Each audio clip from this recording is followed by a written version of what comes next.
An elderly woman escaped the nursing home, then saw her house being auctioned. For 6 months, her own son had kept her locked away 3 towns over, telling the staff she had dementia, telling her siblings she wanted to be left alone, and telling her that the house she'd lived in for 52 years was just being renovated. None of it was true. He needed the money to pay off a secret so dark it would destroy everything she thought she knew about her own child. She had 72 hours to stop him. No phone, no money, and only one person who believed her, a 23-year-old night shift worker who risked everything to help her escape. What happened when she walked into that auction and looked her son in the eye? The house at 247 Maple Ridge Lane had been built in 1962 by a contractor named Bill Holloway. He'd constructed it with his own hands during the evenings and weekends, working his regular job during the day, coming home covered in sawdust and determination. His young wife Eleanor would bring him lemonade and sandwiches while he framed the walls,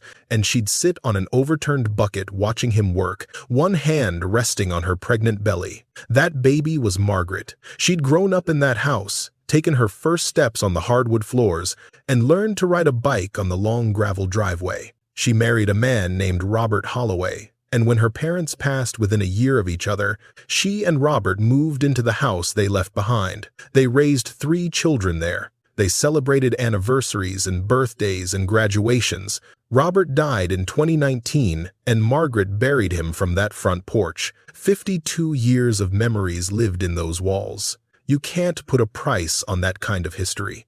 But Dennis Holloway was about to try.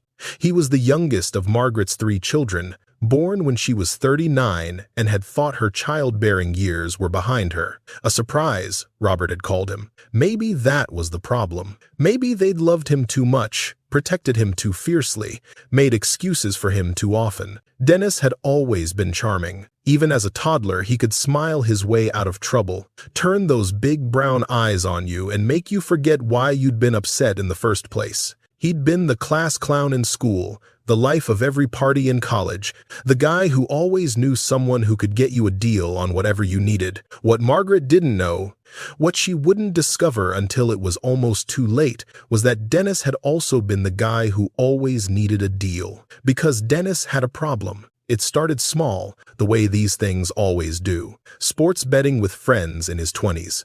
A few trips to Atlantic City in his 30s. Online poker in his 40s. By the time Dennis turned 52, he